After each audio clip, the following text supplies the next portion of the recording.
Bonjour à tous, bienvenue dans votre émission Pourquoi Padré ?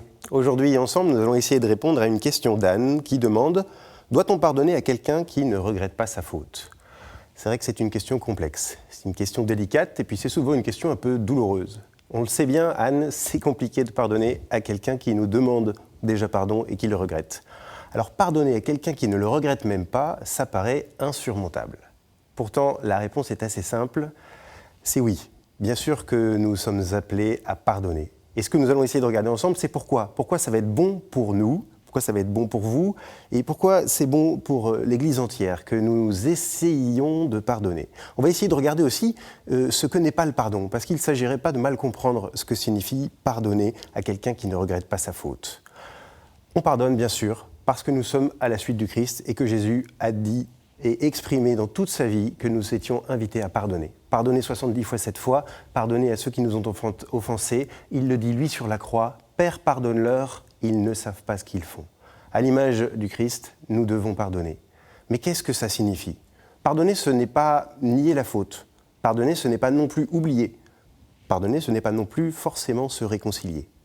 Pardonner, c'est ne pas laisser la haine, la rancœur, avoir de prise dans nos vies.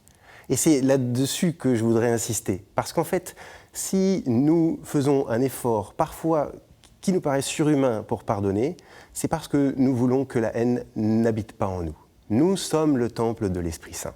Et c'est à ce titre-là que nous devons pouvoir dire de temps en temps, cette rancœur, elle n'a rien à faire chez moi. Je lui demande de partir. Et ça n'a rien à voir avec le fait que l'autre regrette ou pas. Nous n'avons pas à accueillir cette rancœur en nous. Nous ne sommes pas faits pour être le temple de la haine et de la rancœur et du regret et des reproches. Nous sommes faits pour accueillir la paix. Et donc, c'est bon pour nous de pardonner, vous voyez, quelle que soit la réaction de l'autre en face, quelle que soit la conscience qu'il a de la faute qu'il a commise. Alors, évidemment, nous allons pardonner aussi, mais parce que c'est être à l'image de Dieu, c'est à l'image du Christ.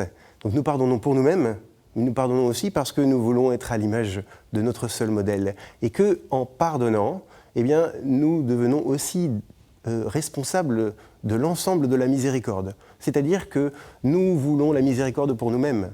Et comment demander au Seigneur, les yeux dans les yeux, la miséricorde, si nous-mêmes, nous ne pardonnons pas aussi à ceux qui nous ont offensés, comme on le dit à chaque fois dans le Notre Père. Voilà pourquoi nous sommes invités à pardonner. Vous voyez que c'est bon pour nous, que c'est bon pour toute l'Église et que ça nous configure au Christ. Alors, oui, c'est pas facile. Vouloir pardonner, c'est déjà pardonner. Et ça ne dépend pas d'une impression ou d'un sentiment que nous avons. Le pardon, c'est un désir du cœur. Alors nous sommes tous invités à avoir ce désir, à demander au Seigneur la grâce de pouvoir pardonner, à le vouloir de tout notre être, et après le Seigneur fera son chemin. Merci Anne pour cette question, cette belle question. Si vous aussi vous avez des questions, vous pouvez les envoyer à l'adresse pourquoipadré@ktotv.com ou sur les réseaux sociaux avec le hashtag pourquoipadré. Vous pouvez aussi retrouver chacune de nos vidéos sur le site ktotv.com. Au revoir.